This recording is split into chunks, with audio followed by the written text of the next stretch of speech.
Hi, everyone. Good afternoon. Real full audience. It's good to see. There's a lot of interest here. Maybe people will shuffle in.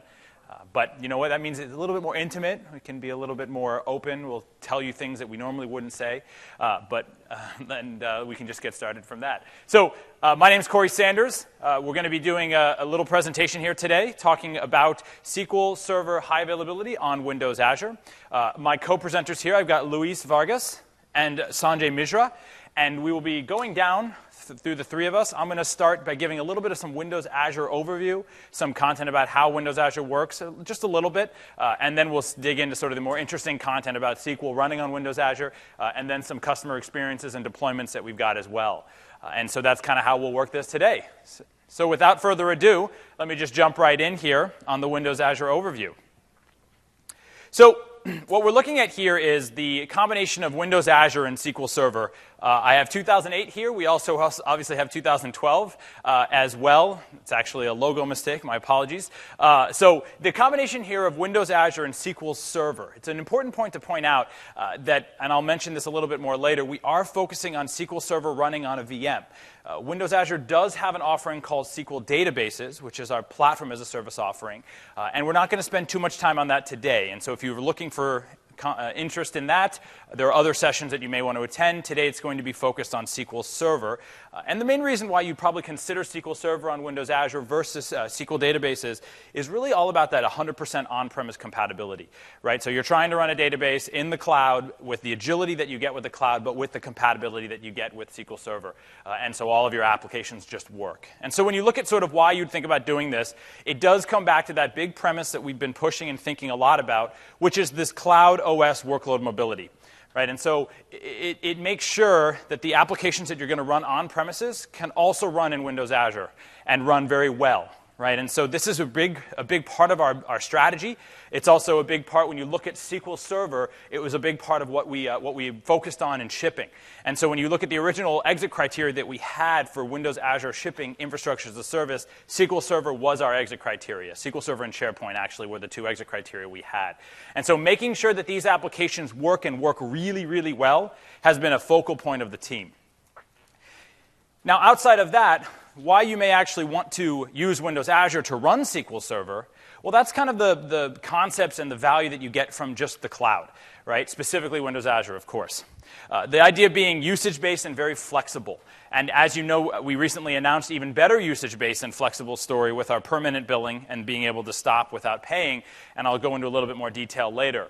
But the ability to spin these things up, tear them down, do them in a fully automated way using remote PowerShell, and being able to do that in a hybrid or a completely secluded environment is really what you think of when you think of why the cloud is valuable for running something like SQL.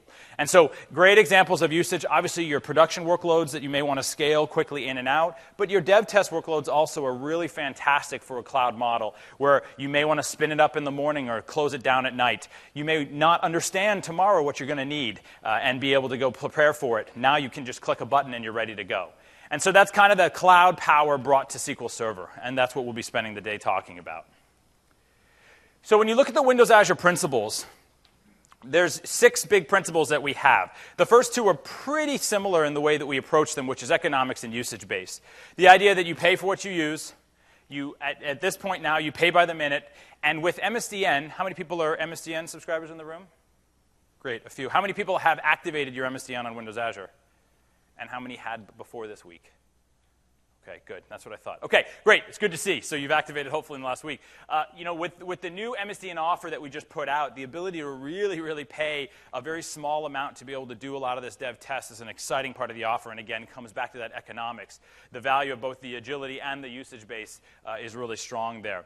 For automated and elastic, this is a big part of the principles, and we push really hard on PowerShell, but we do have cross-platform solution as well to be able to deploy using Mac or using Linux as well. But with PowerShell, one great example, when you deploy a virtual machine, remote PowerShell is on by default and secure, but it is on by default, allowing you to just quickly get in there, spin up using WinRM, do some magic on the box, and be on your way. And so we do have a couple examples of that are available through our blog, and so we'll be spending a little bit more time on that as well. Obviously, the elastic approach that the cloud gives you, the easy scale up and the easy scale out. So the ability to take a VM and grow its size by just clicking on a little pull down and seeing, hey, you know what, I want a bigger VM, and it just reboot and come back up. The ability to scale out by just adding VMs. A very simple 5-minute operation, and you've got additional VMs added to your system. Real fast, real powerful. And then, of course, the managed hybrid and the high availability. From the managed hybrid perspective, the ability for you to be able to connect back on premises, either in a fully connected way or a more localized and secure way, and I'll talk about both of those offers later.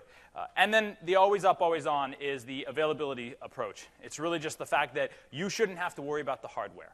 Right? That's our job. We're going to take care of that for you. You've got 2, 3, 4 SQL servers that you want to run. We will make sure that we're split up across the hardware, and so you don't have to worry about one box failing and causing you to see some downtime. And so I'll show a couple slides on that. So without further ado, let me actually dig into a few more details. So like I mentioned, we really focused on the IT Pro experience as part of building this service. This means a great management portal with a lot of power and ease to get going, to spin things up, and to monitor things. But we also wanted to make sure that scripting experience was fantastic. So we built a lot of work into the PowerShell solution. We also built some work into the cross-platform using Node.js. And so it allows you to spin up these VMs in sequential or parallel. It allows you to get them all going and connect them all using WinRM. And then, of course, the REST API. So underneath everything, we do have a REST, an open API that you can write to. And in fact, you could go write the whole management portal yourself if you wanted to. I wouldn't necessarily advise it since we already have one, but the whole capabilities that REST gives you is available and thus can be used as part of that portal. And so we're not using any internal APIs there. That same power is available to you. And so this is a big part of the offer, and a big part of what we want to make sure is available is that you have this power all the way up and down the stack, from REST to scripting to portal, and you can go play with it in any way you want. On top of this, we really wanted to make sure we had great support for key server applications. And as I mentioned earlier, we focused a lot on SharePoint, but we've also focused a ton on SQL.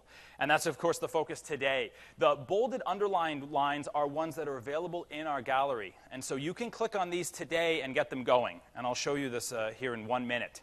And so with SharePoint and SQL, you've got a lot of power to get going. We also have a good set of additional Microsoft applications that we validated and made sure work with BizTalk Server 2012, Dynamics, Forefront Project Server, System Center, and of course Team Foundation Server. And so these guys have all validated that their application works and works well. BizTalk actually has an image that's available in the portal. And so with that, let me actually show you a quick tour here. Let's see if I remember which one it was. Oh, excellent. Okay. How many people have actually played on the Windows Azure portal at this point? Familiar with it? Okay, so most. I'll be pretty quick then. So you can see here on the left, you've got sort of the options of the different capabilities and different things that you can spin up in the Windows Azure platform. If you just go here to Start New, you should be able to go quickly. I'm sorry, just New. The Start button doesn't exist. Good one. Okay, it's afternoon. I'm sorry. Everyone's tired, so I thought I had to make the pitch. So you go here and you look at the gallery options, and this is what I was just mentioning. You click here to Platform Images. You can see all the different images that we've built as Microsoft and partner teams have built in Microsoft to make available to you with applications pre-installed. So the two obvious ones, the two Windows ones that we have, and we'll have Windows Server 2012 R2 when it comes out as well, and of course SQL 14 as well when it comes out. And so you can see here the SQL Server images, 2008 R2, 2012. You can go down and you can see the BizTalk images, and there's SharePoint. We also have a fair amount of Linux stacks that are available here. And you can see we have ones from SUSE, OpenSUSE and SLES. We have Ubuntu servers, and of course we have CentOS from OpenLogic. And so these are partners that have given us these images and uploaded them, and they maintain them. And so all of these images are actually maintained, they're serviced, they are up to the current patch level to make it just really easy to get going. And so let me show you what I mean. Let me actually start here with SQL Server 2012 SP1. Okay? And so I can pick my machine name. And so here you see the size options that we have.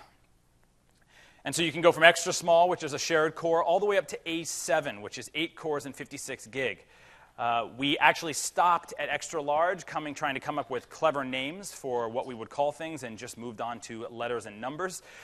Extra, extra, extra large seemed like it was getting silly, so we just came up with A7. Not necessarily that much better, but so it goes. And so you can see all the way up to A7. You can get 56 gig and choose that. I'm going to stay with small for now. Okay. And then I can pick my DNS name. Now, this is just how I would connect if I wanted it to be a public endpoint. I can always close this down if I want to, but we build in a DNS name by default. So let's see if this. Those are the only options. That's right. Yep. Sorry, say that again? This is a global DNS name. So this is actually an external facing. So it ends up checking it against the whole world. Correct. Yep. Great. All right. And so then I can click through here. And as I showed you before, the enable PowerShell remoting, this is clicked on by default. That's a pretty good circle. Okay. And let me just get that started. Okay, while that's starting up, I'll come back. Excellent. So another big aspect that we're really focused on in Windows Azure is storage manageability and mobility. One of the things that we spent a lot of time on was making sure that you had access and could see what was running in your virtual machines. Right, so when you boot a virtual machine, the one I just showed right now, these disks are actually stored in Windows Azure storage. They're not stored on that local box.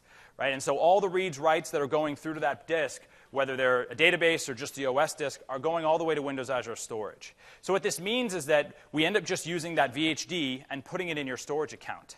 So because it's just a VHD, it allows very easy mobility of that content. And so if you're moving between Data Center and Windows Azure Cloud, you can imagine just really moving these guys around as much as you may want, assuming your licensing applies. And that's a big part of that is that we're just running Windows Server 2012 under the hood. So our hypervisor and our host are just running the same version that we released to everyone. Right? And so it makes sure that these things run in the same way that they would run in both places. Very powerful capability. And again, they're just VHDs. And so anything that can run a VHD or can convert VHDs, this should just all work. The other aspect, because they're in Windows Azure Storage, they end up having very high availability. Windows Azure Storage, by definition, is triplicate copies. So the disks themselves are 3 copies. So now every write that goes through is actually going through to 3 physical disks, which we maintain in the back end. So any disk fails, you don't even see it. We just redirect you to one of the other disks. Right? And so you don't even know. It's just highly available and very durable from failures. Excellent. So let me just actually come back and show you quickly that VM that's starting. So here the VM is starting. I've got a tool here. It's called Cloud Explorer. And this tool is a third-party tool that allows me to look at my storage account. And so here I have a directory called VHDs. And let me hit F5. Well, let me see here. Should be in this account. Maybe it's in here. Yeah, there we go. So what you can do here is that you can see that these VHDs that are just running in my account are stored easily accessible for me to go play with inside my storage account. And so I can do very interesting things for some of these guys that are running right now. And so you can see these guys are 328, 329. These are being written to as we speak. I can do something I can download, like I showed you with the picture. I can also copy and move to backup. I can hit paste. And so now I have just copied a 127 gig OS disk from a running VM into a backup location. And so I've just backed up my drive. Because it's all Windows Azure storage, this is copy on write, so it's effectively instantaneous. So now I have 6 copies of this guy, because this is also triplicate copied. And I'm very protected, and I can do this on a regular basis if I want to. Great. Let me charge forward here. One of the big things that we want to make sure that we enable for you is the ability to spin up things like SQL Server in a very highly available way. And the rest of the talk is going to really focus on how to do this from the SQL Server perspective and really take advantage of the Windows Azure platform in this way. But to start, it's worth mentioning sort of how we do it underneath the hood from a physical perspective. And so you can see here I've got a picture of a rack, right? And so each one of these lines here is one server. And so each one of these physical machines could die at any point. And they do die. They are commodity hardware. They fail pretty regularly. Additionally, we have one single unit in a rack. And and we have racks are roughly 40 machines, we have one single unit that ends up being where all of the incoming network goes through and all of the power goes through. Right? And so this single unit, which has, we call the power unit, and then another unit we call the top-of-rack switch, where all the network comes through, these are additional single points of failure, and these are real bad single points of failure because the entire rack could go down. You lose power to the rack, every machine in it goes down. And so we don't want you to have to care about that, so we care about it, and we know about it. And so what we do is we offer this capability that's called availability sets. And so with an availability set, in this case, we're aware of where the racks are, and we're aware of how to distribute load across those racks. And so when you say, hey, I have 2 VMs, these are my SQL servers, and I really want to make sure they both don't go down at the same time. You put them in availability set, and we know how to put them across multiple racks. Right? And so make sure that if one of those racks goes down, the other one stays up, and you should be fine. The other aspect built on top of this, if you were, and maybe not for SQL, but maybe for your front end that's then talking to SQL, you can also load balance.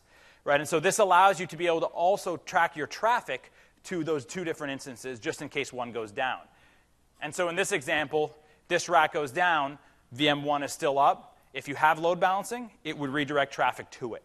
Right? And so this is how we're able to maintain it with very simple capabilities that you just have to say, put these 2 in the same availability set, and we take care of the rest. And this is how we offer our availability SLA. And so with those multiple instances, we are able to offer 395 because even with hardware, even with planned maintenance, whatever it may be, we can uphold the fact that one of these guys is not going to go down because we're able to know where the racks are and where the machines are. Excellent. Okay. Moving on. The other big aspect is hybrid networking. And we wanted to make sure that if you're going to deploy something in Windows Azure, you had a way to connect it back on premises. And so we have a few options here that make this really easy. One option is site-to-site connectivity. And this allows you to connect your entire corporate network to what you've deployed in Windows Azure in a very secure and trustworthy way. Right? And so when you spin up these virtual machines, you can define the network that they want to go into. Right? And so there's a way to be able to say, put it into this subnet, these IP addresses, et cetera. So you have complete control over the IP addresses that these VMs are going to get because we virtualize the entire experience. And so you can say, I have this range of IPs available in my corporate range, and so I want my cloud VMs to be in that IP range. And you can completely control that. Then as part of that, you can connect either using a hardware VPN device or even a Windows RS software device to be able to connect using a VPN tunnel. So very secure IPsec capability that allows you to connect to a gateway which we spin up on your behalf and connect to those machines as if they're a part of your corporate network. Right, so this gives you a whole lot of power to be able to connect all your on-premise devices and machines to what you're deployed in Windows Azure in an IPsec secure tunnel, right, just like you do with any offsite corporate resource. We've actually made some announcements in this area as well, some very exciting announcements. We used to only support Cisco and Juniper in this area. We've added Citrix F5, WatchGuard, and, of course, Windows Server 2012 for a software device. And so this additional support just makes it all the easier to go spin this up and be able to connect in whatever way you're already doing this today using VPN. We do have a session, it was actually yesterday afternoon, MDC B360, that talks a lot about virtual networks. And so you can go watch that session as well if you're looking for a little bit more. The other big thing that we just recently announced, and this again comes back to that big focus on dev test, is what we call point-to-site. So the last example I showed you was your entire corporate network connecting to your Windows Azure resources. In this case, maybe you just want one-off connections. So maybe you just want to say, my remote workers can connect. And so this point-to-site capability is just so powerful in this way. What it does is it spins up a local remote connection on these boxes. It uses the same VPN tunnel, so it's an IPsec tunnel that connects to the gateway, but it's just per local box. Right? So there's no connectivity to the rest of CorpNet. It's just that local box that's connecting, which gives it a little bit more security. If you don't want your whole corporate network connecting, but maybe you want 2 or 3 of your developers to be able to connect every day, it gives you that power to do that. So you can do it either with remote workers, or you can even do it with folks behind your corporate firewall and say, you guys can have access to this. I don't want to open up the entire network to it. right? And so it does allow that control and that access capability without necessarily having to configure your entire network that way. And how it actually works, it changes the routes on these boxes to reconnect to those addresses that are in the cloud, making it very easy to go configure and control while still without having to set up the entire network on your local on-premise solution. And so this is a very exciting thing, again, a great thing for dev tests that we just recently announced a couple weeks ago. We actually have a lot of details on point to site in the next session after this one in this room. And there was, of course, one later yesterday afternoon as well. OK, the last thing to really talk about on sort of the overview section for Windows Azure is the IaaS, PaaS, and agility. So one of the big things that we love about our offer is not just the fact that infrastructure as a service is so powerful, and we want to make sure that it works really well for any application you may want to put in the cloud. But we also want to make sure it works well with all the other things that we've invested in that are also exciting aspects of the platform. So a great example, if you're actually using SQL databases for one of your projects, and maybe a SQL Server for another one of your projects, but you want to use the same front end that can talk to both of them, that all works. Right? That's all the same data center. It's all the same physical machines that are running these things. Right? And so it's very easy to go manage that. It's all the same bill that you get for all those items. And so you can see it all in your one portal. You can manage it all there. You can control it all there. Right? And so this is a very important aspect of what we're trying to do, is make sure that these pieces all come together in whatever way you want them to come together. And so let me quickly just show you one aspect of this. Let's see, is that the right one? So a great example of this is not even just pulling together pieces that are internal Microsoft pieces, but also pulling together pieces that may be third-party as well. And so what I always do like to spend just a minute on is showing our store. And these are great examples of platform-as-a-service options that are available, that are offered by third parties through Windows Azure. And so you can see here some great examples. You have things like App Dynamics, things like ClearDB if you want to run a database that way. Obviously not. Maybe I shouldn't talk about that in a SQL session. But some other examples that you may be interested in using. New Relic, let's say you want to use for some monitoring aspects. And so this gives that power to connect those different pieces together all in one experience. OK. And just to finish up, just a quick animation in case you weren't able to figure out what pay by the minute is. I don't know why I actually have an animation for this. It ends up meaning we don't round up. So a very elegant animation to show that we actually don't round up there. And so we give you that money back. And this is true. This is a very important point, actually. This is true for virtual machines. It's true for cloud services, web and worker role. It's also true for SQL Server per hour and BizTalk per hour. So all of these aspects we don't round up anymore. For things like BizTalk and SQL Server, that's quite a bit of money that you can save, especially if you're turning them on and off on a regular basis. And then the last one that is worth just calling out, for MSDN products are now supported to be run in virtual machines. So if you have access to Visual Studio, SharePoint, et cetera, you can just go and install those in virtual machines. It used to not be allowed. There's also the change as the single monetary credit. And so you're able to take a single dollar amount and be able to spin it on anything you want to. Before, it used to be a pretty convoluted list of this and that and piecing it all together. Now you just get money and you get to spend it. And with that spending, of course, is really dramatically reduced prices. And so I like to focus on this. You look at SQL Enterprise here. The pricing has reduced from $2.19 an hour to 6 cents an hour if you're running it for dev tests using MSDN. It's a pretty gigantic drop. Obviously, we highly recommend you play with this and spend some time on it. And 97+% savings. Great. And then we have more focusing on dev tests here in the next session after this one. So great. Without further ado, let me pass it along to Luis, who's going to spend some time talking about SQL Server HA on IaaS. Yeah, of course. OK, can everybody hear me? OK. So that was a great overview of Windows Azure. Now let's move into specifically how do we protect SQL Server and how do we ensure high availability as well as disaster recovery for SQL Server workloads. So I'll be talking about 3 scenarios. The first one is how do we ensure high availability for all SQL servers within Windows Azure. Here what we want to do is have one or more replicas of SQL Server running within the same Windows Azure data center, so that in case that the primary SQL Server goes down for some reason, you have other replicas that you can use to continue running your workloads. The second scenario is disaster recovery for your on-premise workloads using Windows Azure. So this is a very, very interesting scenario. So this is where you want to protect your SQL Server in your company, in your organization, and you don't want to expand a new disaster recovery site because it's very expensive. So in order to do this, you can use Windows Azure, for example, to have a replica of your database that is running in the cloud and that you can use in case of a disaster occurs. And the final scenario is, in case a disaster impacts Windows Azure, how can you go and protect your SQL Server workloads so that you can run as quick as possible in a different Windows Azure data center? So I'll talk about what Windows Azure provides, what the platform provides, and what are the things that you can do from the SQL Server perspective to increase even more the numbers of high availability and disaster recovery.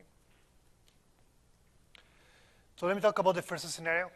So protecting SQL Server within Windows Azure for any failures. So why do you want to do this if the platform already provides some high availability, as Corey was describing? Well, the first reason is that Windows Azure provides the VM itself. So if the host machine fails for some reason and the VM is impacted, Windows Azure has a way to basically service heal that VM so that that VM is available in some other place. Now, this doesn't protect you from SQL Server, for example, going down. Right? The SQL Server service could be hung. It could run out of memory, for example, or the SQL Server service could crash in a bad way, for example. Normally it doesn't happen, but it could be the case. How can you protect from that? So in order to protect from that, you can have a SQL Server specific high availability solution that detects those failures. And we'll talk about how you can configure that.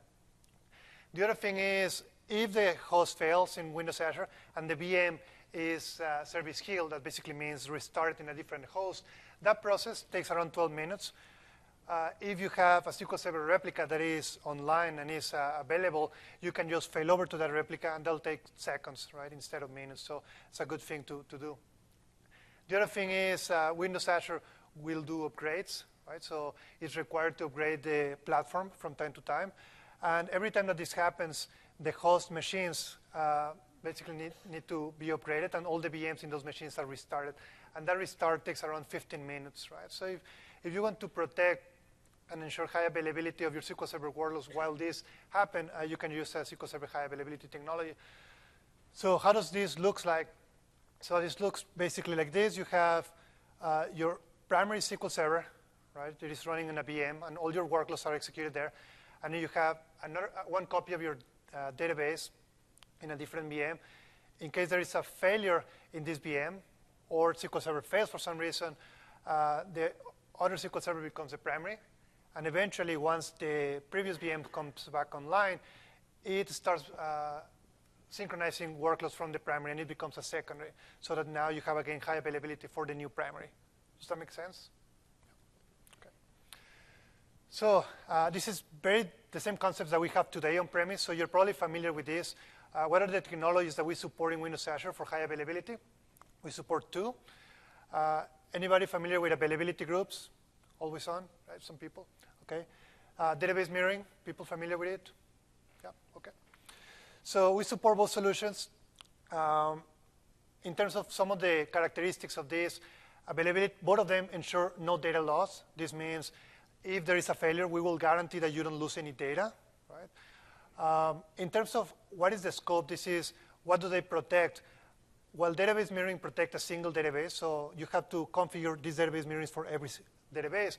Availability groups protect multiple databases, so if your application depends on 3 or 4 databases, you can put all of those databases in the same availability group, and then the availability group will ensure that all of those databases fail over together. Right? In terms of the number of secondaries, with mirroring, we have only 1.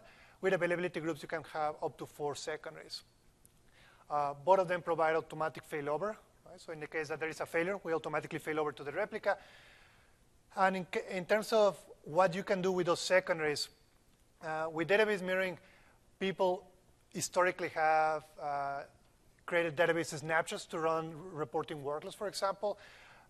This has become native with availability groups. So with availability groups, you can just configure each of these replicas as readable, and you can just go and start reading from them. So you don't have to maintain snapshots or anything like that. So in terms of availability groups, you have many other capabilities that you didn't have with database mirroring, and this is why we recommend our customers to use them. Some of these are flexible failover policies. This means you can actually configure the level of failures that will cause an automatic failover to occur. And this can go from the SQL Server service goes down to SQL Server is out of memory for more than a minute, or you have like many different types of levels that you can specify. So you can have very fine-grained conditions of what will cause a failover to happen. I won't go into a lot of details here. Things like backup on secondaries, you can start moving your backups out of your primary. So those IO-intensive operations can now be executed on the secondaries. Manageability is improved, and I'll show you that in a demo. You have support for new features like file stream and file table that we didn't have with database mirroring before. Some considerations. Availability groups require Windows cluster. So before you configure availability groups, you need to configure Windows cluster. It doesn't require shared storage, though. Each of these VMs, all they need is to have some local attached disks that they can use, and that's all they need. However, Windows cluster requires that these VMs are part of the same Windows domain. So basically, this means you need to have an Active Directory domain controller available for your domain. And I'll show you this in the demo. People who are familiar with availability groups, they know that we have a concept called availability group listeners, and this is basically just a DNS name, a single name that applications can use to connect to the primary, irrespective of how many replicas you have. Irrespective if you have 3 or 4, you have a single name. We don't support this yet in Windows Azure. We have a dependency on having something called floating VIPs, which is basically virtual IPs that can move from one VM to the other. And we don't have that yet. It's coming in the next couple of months. So we're working hard on this, and it's coming very soon. In the meantime, basically, how your clients connect to the primary, how do they do it? Well, they do it in the same way as we did it with database mirroring before, which is called failover partner. This means in your connection string, you specify 2 replicas, one primary and one secondary. And then the connectivity driver, ADO.NET, for example, or ODBC, will try to connect to both of them, but it will only connect to the primary. So this works great for automatic failover, and you can do this for automatically reconnecting to the primary.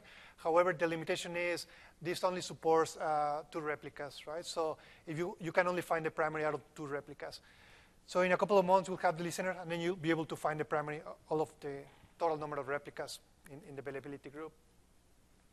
Okay.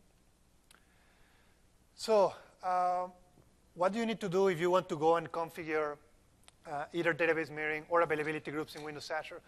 So the first thing that you need to think about is how do we go and provision these VMs so that they are highly available, right? And Corey talked about some of these concepts. So 3 things that you need to think when you provision these VMs. You need to make sure that you add these VMs to something called affinity group. These concepts are Windows Azure concepts. By putting them in the same affinity group, what this ensures is that they're part of the same Azure cluster. And this will basically reduce the log synchronization between your primary and your secondary. So this is making sure that they're part of the same Windows cluster. The second thing is making sure that primary and secondary are part of the same availability set. Again, this is the concept that Corey was talking about. This ensures that primary and secondary are in different racks, so that in case one rack fails, it doesn't impact multiple replicas. And also in different upgrade domains, so that a Windows Azure upgrade only impact at the same time at most one of these replicas. And finally, ensure that these replicas are in the same virtual network, the same VNet. And the reason here is that by putting these VMs in the same VNet, Windows Azure will ensure that the IPs of these VMs don't change, right? If you don't put them in the same VNet, and the virtual machine, for example, is service healed and is restarted in a different host, the IP of that VM may change or will likely change. And because of that, the DNS needs to be updated because of that. So it takes around 12 minutes for the DNS to be updated. So it's 12 minutes that your applications may not be able to connect to names. So putting them in the same VNet ensures that you don't have to update the DNS entry.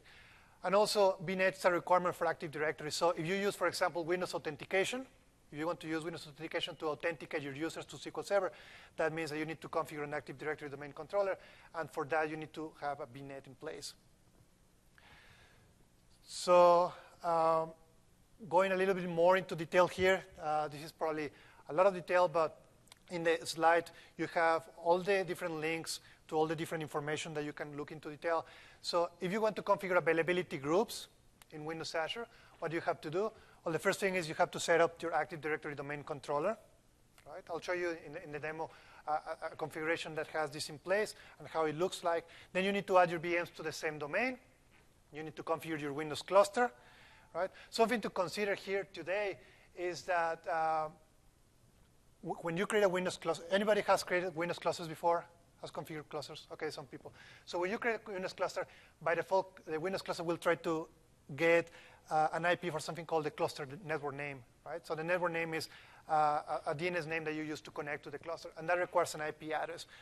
Again, today we have a limitation that we only support a single IP per VM. So if you try to, when Windows cluster tries to request this additional IP, that request will fail. So in order to avoid any issues with the Windows cluster creation, what we have done is we have provided a script to our customers. You can find this online. It's called the Create Azure Failover Cluster script. You have the link here. And basically, this will work around that request, right? So that request doesn't take place and the Windows cluster is created successfully. Once you go and configure Windows cluster, basically, you need to go and configure availability groups in the same way as you do it on premise. We have tutorials here. So we have tutorial for PowerShell. We have a tutorial that shows all the screenshots. So you can go and do that. So before going into a lot more detail here, actually, let me show you a demo. Probably it's going to be more interesting to see it in action.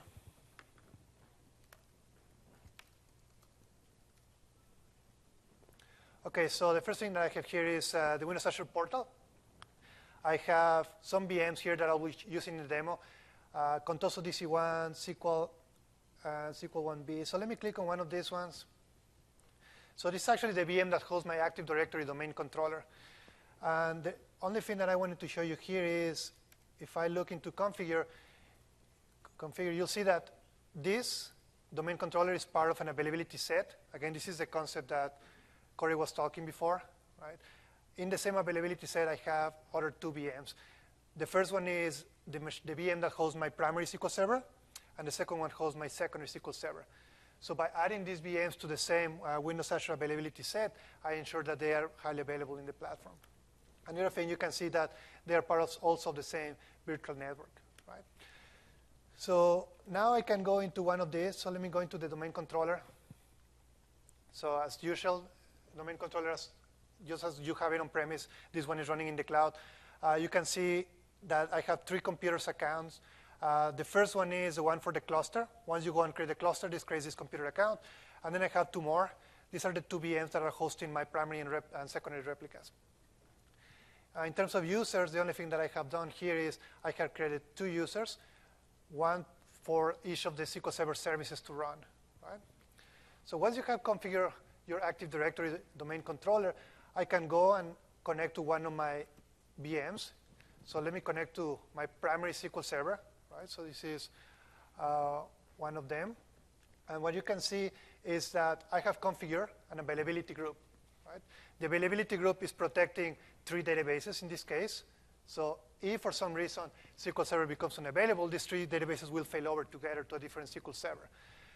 And you can see that I have 2 replicas. I'm currently connected to the primary, and I have 1 secondary.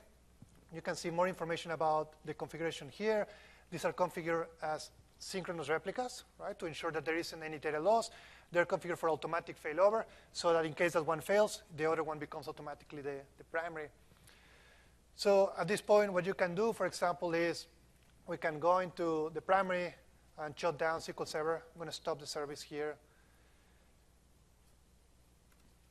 So this will stop my primary SQL Server.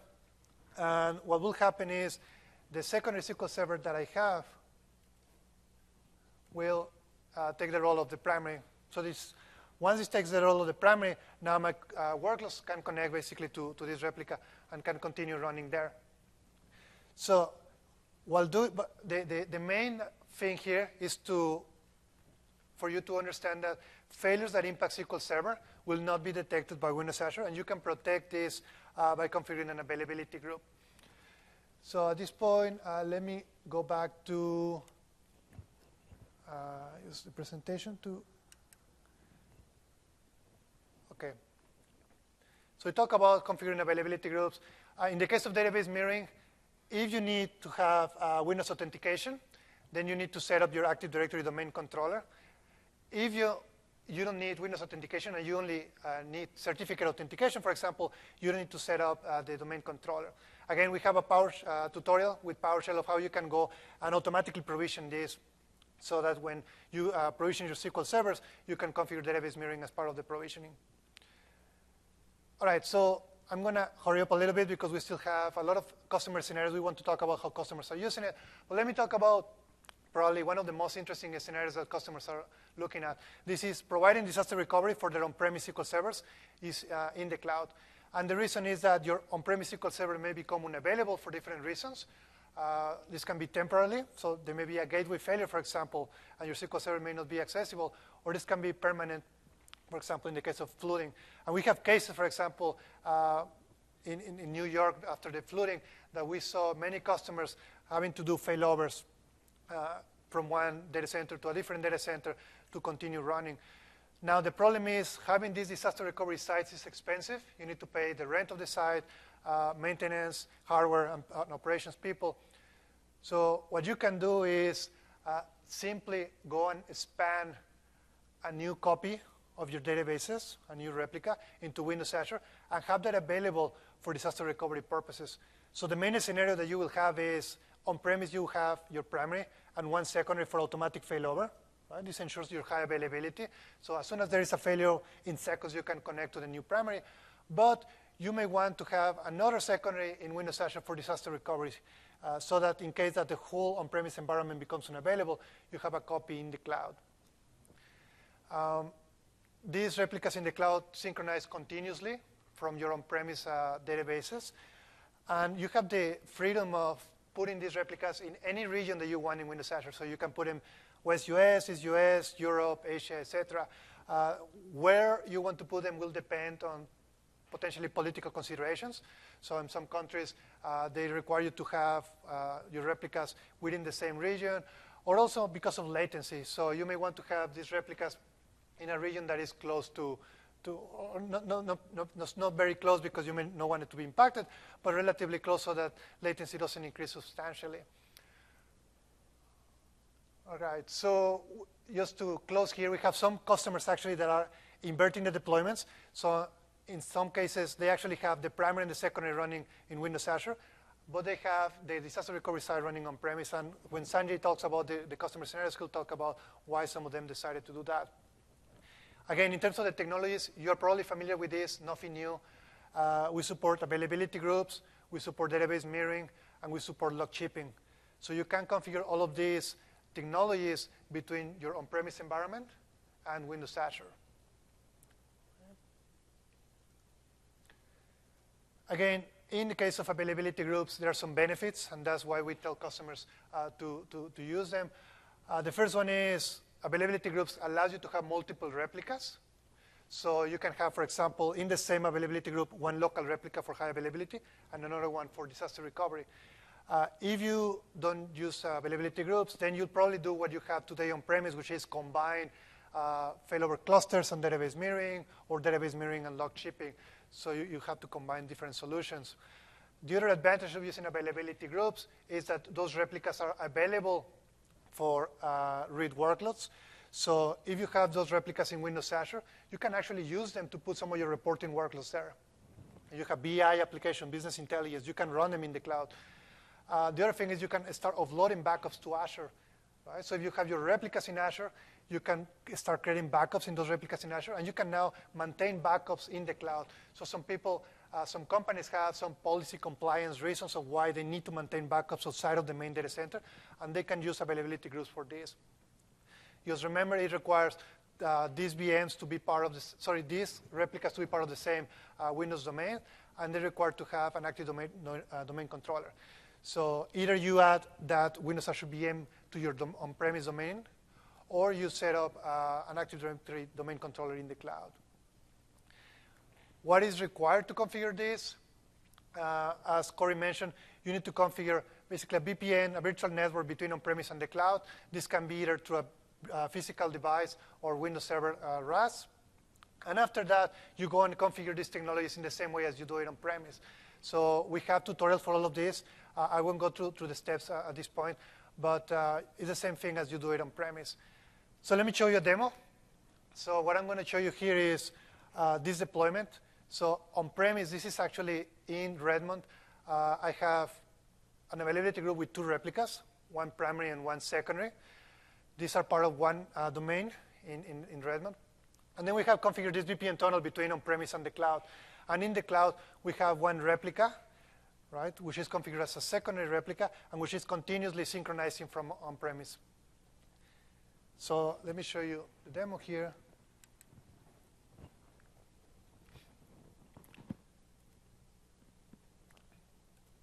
Okay, so what you see here is I have one availability group, right? It has 2 replicas. I have one primary and one secondary, right? And then I have another secondary called AG Cloud Replica, and that's the secondary that I have in the cloud, and I'll show you that in a second.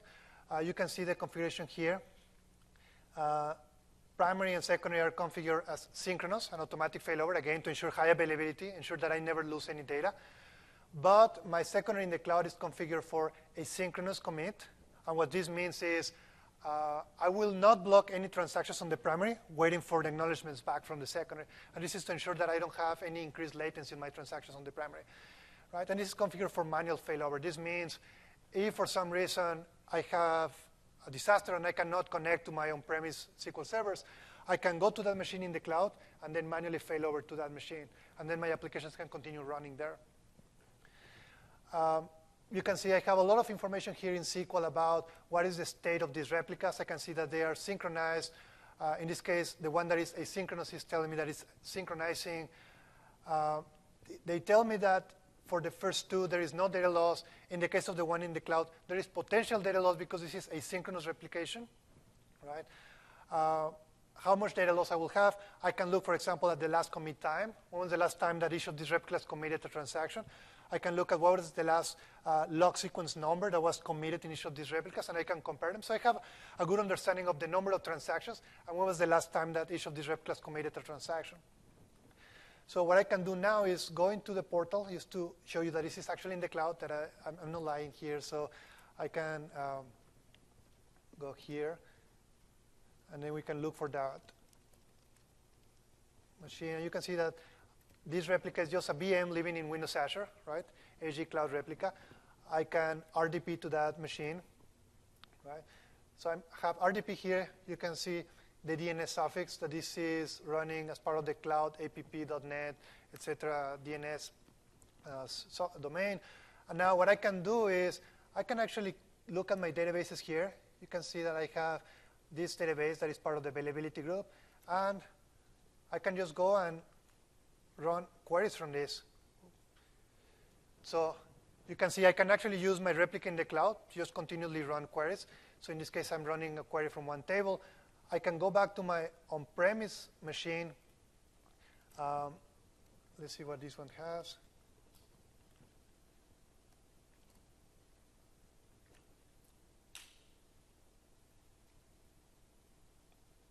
Oops, I need to connect to the right machine.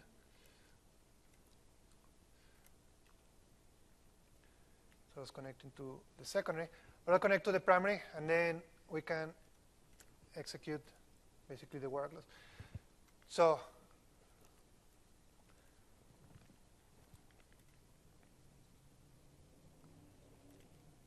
okay, I think I'm connecting to the wrong one. Let me just give me 1 second.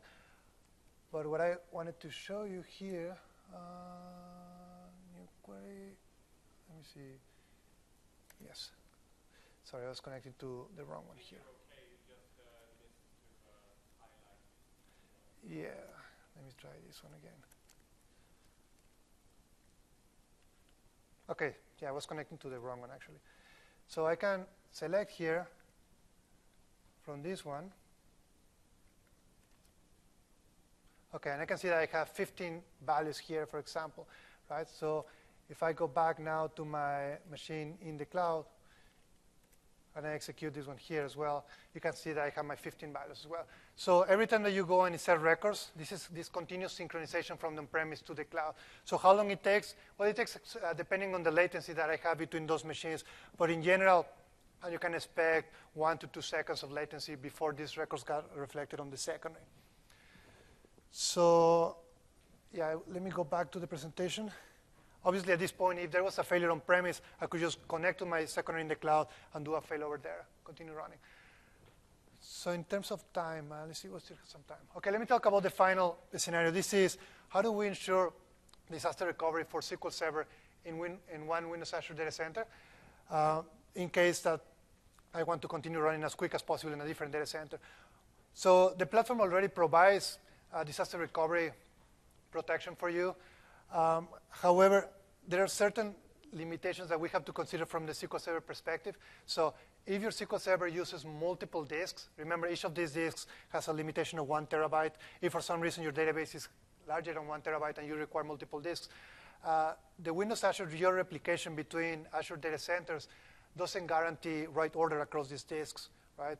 So in case there is a disaster and we try to restart SQL Server in a different data center, there could be potential problems when you try to restart SQL Server because it's possible that there's some data that is not reflected in the log if you're separating data and log files across different data disks. So because of this, you may want to have a specific SQL Server solution for disaster recovery in Windows Azure. Another reason why you may want to have this is if the SLAs that we have, actually we don't have SLAs, but if the expectations that we have from Windows Azure do not satisfy your particular requirements. So for example, some of the times and numbers you can expect are here. So in case of there is a disaster in Windows Azure, it can take around 24 hours, for example, to span those VMs in a different data center. Data loss can go up to around 30 minutes. So if these are requirements that you want to work around, you may want to have a SQL Server specific disaster recovery solution. Another reason why customers want to have this is the freedom to test and execute disaster recovery at any point they want, right? So if you want to go and test disaster recovery on your own time, you may want to have your own disaster recovery solution that you can try. Basically, the way this looks like is you can have you'll have your primary SQL Server running in one Windows Azure, and then you can have a secondary SQL Server running in a different Windows Azure. Now, let me talk about the technologies that we have support for today. So today we support database mirroring, right? And we support a new feature called backup to URL. I don't know if you're familiar with backup to URL. We just released this in SP1CU2 for SQL Server 2012. And what it allows you to do is take a backup of your database and restore it in a Windows Azure storage, right? So these are the two solutions that we have at this point. So you either have one database mirroring copy in a different data center, or you can take a backup from your database and restore it in a different data center so that that backup is available to be restored in a different data center in case you want that. We don't support availability groups yet. We're working hard on this. The reason is that for availability groups, we need these VMs in the different Azure data centers to be able to be part of the same Windows domain. So we're going to support this later this year. In the meantime, if you want to have your SQL Server disaster recovery solution in place in Windows Azure, you have different options. The first one is if you're using a single disk, then just take a dependency on Azure Storage geo-replication, right? So the platform already protects you. If you want to have your specific SQL Server disaster recovery solution, you either have database mirroring, but again, the limitation is database mirroring supports a single copy. So if you want to use it for disaster recovery, unfortunately, you cannot use it for high availability. So that's one limitation to consider today. Or the other thing you can do is take a dependency on backup to URL, where you're taking a backup from your SQL Server in one Azure data center and storing the backup in a different data center. The other thing that we have some customers doing today is they actually have availability groups running from Windows Azure to their on-premise domains. So they actually have the disaster recovery replica on-premise. In terms of what you need to do if you want to configure, for example, database mirroring across different data centers, the only thing that you need to do is for those VMs in the Azure data centers, you need to configure a public endpoint so that they can connect to each other. After that, the configuration is as on-premise. You can just connect them. And again, we have a tutorial of how you can do this. So at this point, I'm going to pass this to Sanjay, and he'll talk about the customer deployments. Thanks, Luis. Thank you. How many of you have had a chance to play with creating a high availability within Windows Azure VMs? Anyone? Okay, so you'll like this example. So Luis took you to the very depth of how to get things done, demo of the things, how each of these constructs work. I'm trying to take you a level up, get a high-level view of how some customer are trying to deploy it. As you know, we had Windows Azure VMs in preview since last year around this time, and a lot of customers have been playing with this. And then we have it under GA for over 6 weeks now, and we have several customers in production.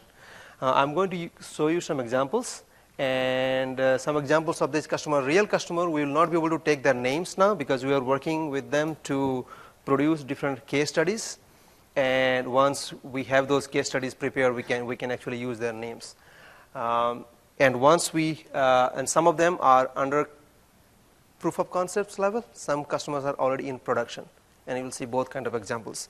And I'm going to talk about an online travel firm, a leading car manufacturer, an online video streaming company, and a healthcare CSV. I can probably guarantee you have used product and services of at least one of these in your life. Definitely, yes. So you can see the kind of high-profile customers are these. A quick touch point on what some of the customers that we worked with did right or wrong. What do we learn from them? Number one, how many of you know the difference between availability sets and availability groups? Everybody clear on that? Okay. For those who are not, let me repeat. Availability sets is a Windows Azure concept. It's a concept at the VM level. You can put multiple VMs together in an availability set. Availability group is a SQL Server concept. You build availability group among SQL Server instances to provide you high availability or disaster recovery for your SQL Server databases. And you need both.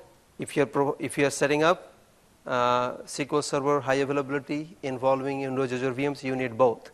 And some customers were a bit kind of tough to get into their system, and they think either or is okay, or probably if I do one and then I'm good with the other. So that's one important concept. The second concept that we learned working with these customers is reading the documentation and reading the right documentation.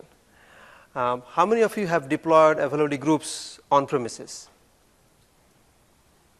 Good. There is slight difference between how you deploy it on premises and how you deploy it in Azure VMs. Some customers try to read the extensive documentation that we published for on premises and run into a few gotchas. One of them is how do you create the Windows Server failover cluster? And creating a Windows Server failover cluster for on premises, you go to failover cluster manager GUI and do a few clicks and you are done. That will not work with Windows Azure VM as of today. Eventually it will someday, but as of today, Luis provided a link to a special PowerShell script that we provide you.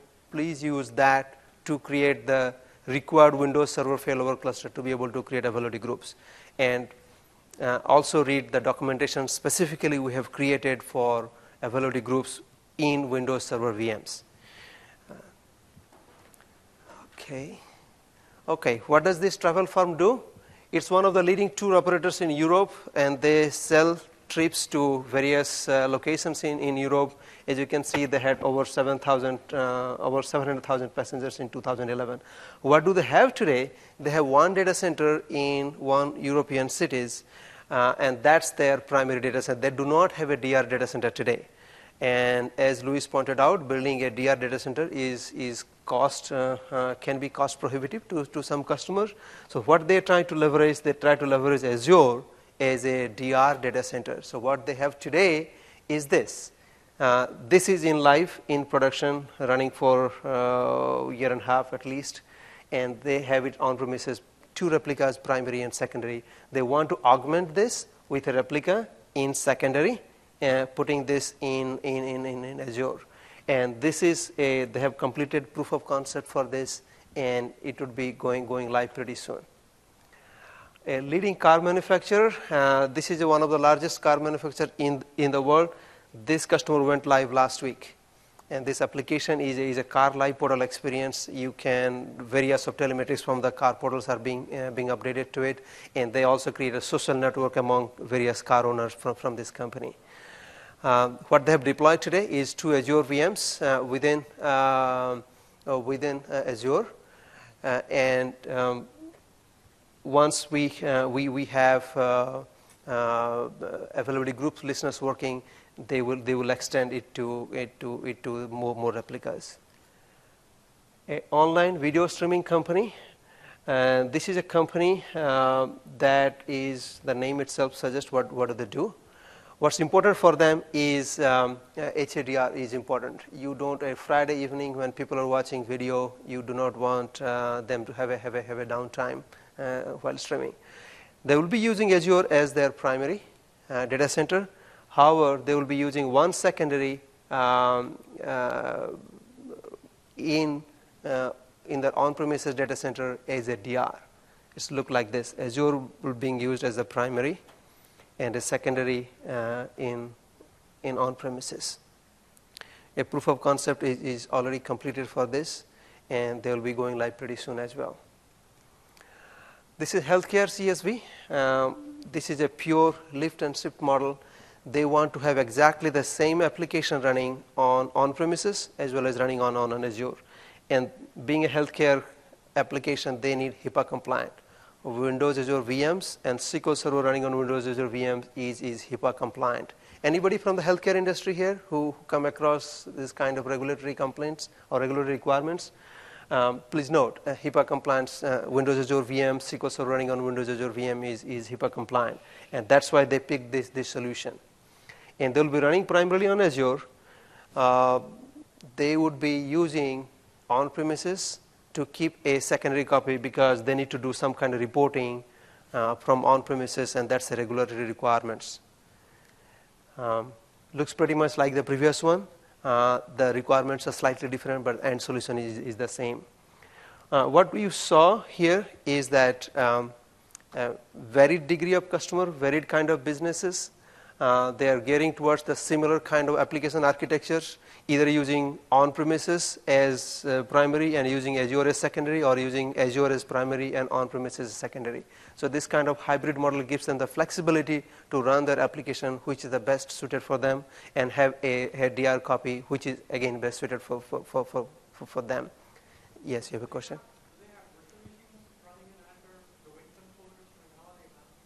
The question is, are they running virtual machines on Windows Azure? These are all about virtual machines running on, the entire session today is about virtual machines running on Windows Azure.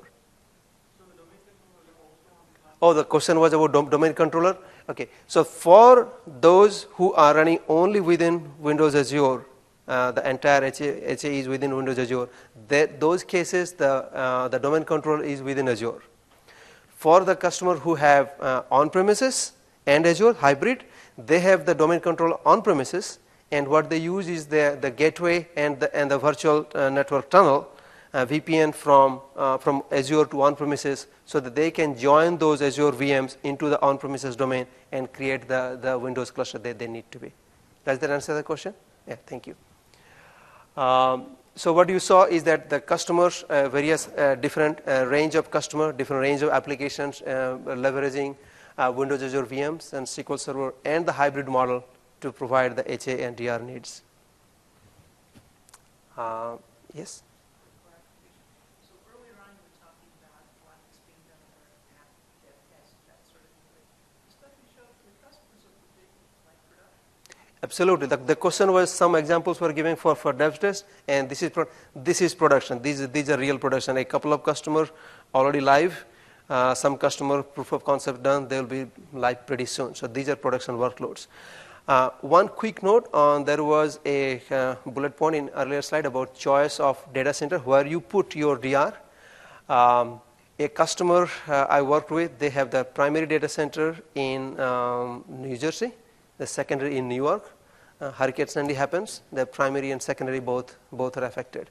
And they wanted to choose a data center which is far away, even though latency gives them a different metrics, but they want a data center which is far away, which cannot be impacted by this kind of disaster. Another customer which I showed in one of the slides, they have the data center in one of the cities where we have our Azure data center.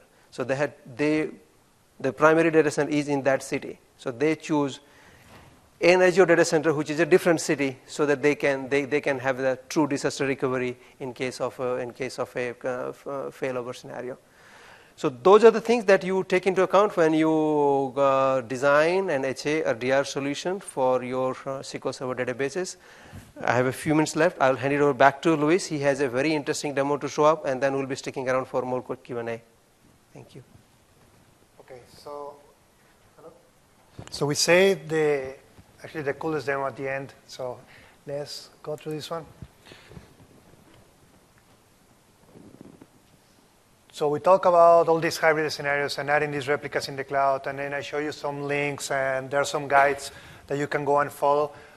But wouldn't it be great if we could just simplify that, if it was as easy as just like running a wizard or something like that? So let me show you what we are doing in SQL 14 actually to simplify this scenario. So again, going back here, this is the same SQL Server that I showed you before. I have one availability group. It has only 2 replicas on premise. Right? I have one primary and one secondary. Now let's say that I want to add another secondary in the cloud. So what can I do? Well, in SQL Server 14, what you can do is right-click and say Add Replica. Right? And this will bring the traditional wizard that we have today for adding a replica, where I can add an on-premise replica. But what you will see is that we have new functionality here, specific for Windows Azure. We have an Add Azure Replica button as well. So if I click Add Azure Replica, you will see that this wizard automatically remembers that I had connected before to Windows Azure. It remembers my certificate that I used to connect, the subscription that I use. If I don't have a subscription yet, I can just connect to Windows Azure. Sorry, if I don't have a certificate yet, I can connect to Windows Azure using my login and password, and I can download my certificate and subscription. After that, I can connect to Windows Azure. And what this will do is SQL Server will connect to Windows Azure, to my subscription, and it will download all the information about my subscription. It will download, for example, all the different images that I have for VMs, to create VMs, the sizes of VMs, the different networks that I have available for connectivity and things like that. So for example, here, I can select, if I want a new replica, what is the SQL Server VM that I want to use, the image. In this case, the wizard knows that I'm running SQL Server 2012 SP1, and because of that, it selects the right VM image in the cloud. I can select the size of the VM. So I can say I want, for example, a medium VM with 2 cores, right? My replica is going to be running like that. I can give a name to the VM. I specify the administrator password that I'll use to connect to that VM if I want to administer it. Then I can specify where do I want that VM to be created. So my network administrator has already created different virtual networks, right, to the different Windows Azure regions. And I can see, for example, that I have networks to West US, East US, North Europe, Asia, etc. So in this case, I'm going to say I want this in West US. I want to use this particular virtual network. Again, network administrators define subnets. He can tell me put it in this subnet, or I can put it in the subnet I feel like. And finally, I can specify my domain credentials so that that VM in the cloud is added to my on-premise domain. Right? This, again, is a requirement that we have today in order to build this cluster across different virtual machines. So I'm going to specify here my domain password. And after that, you will see that I have now in the list of replicas a new replica here that is going to be configured in Windows Azure.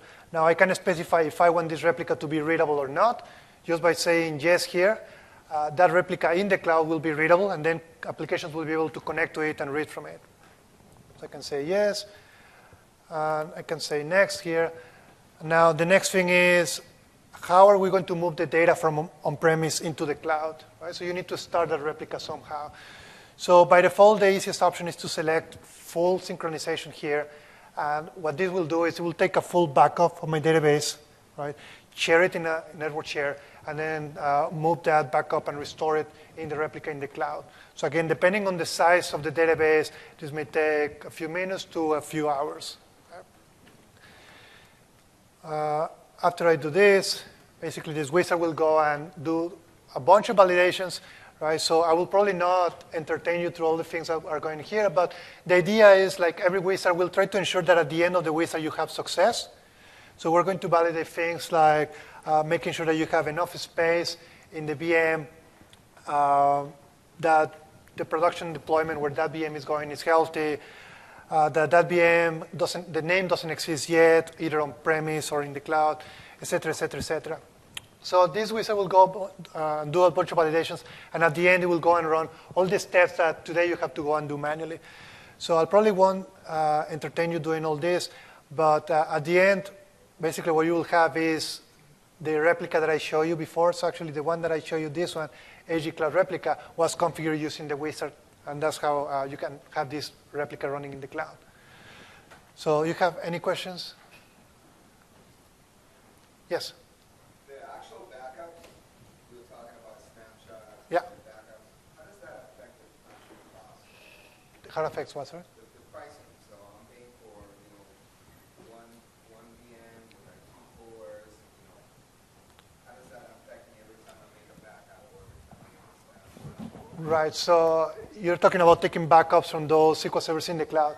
So every time that you take a backup and you have to store it in Windows Azure Storage, you'll have to pay for that storage.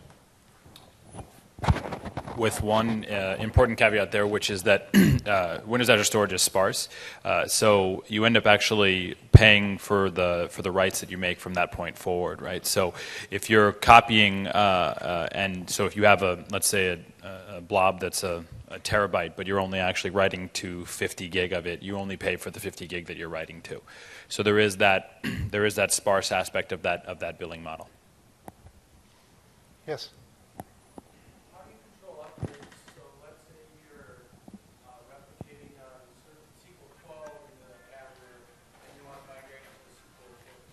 Right.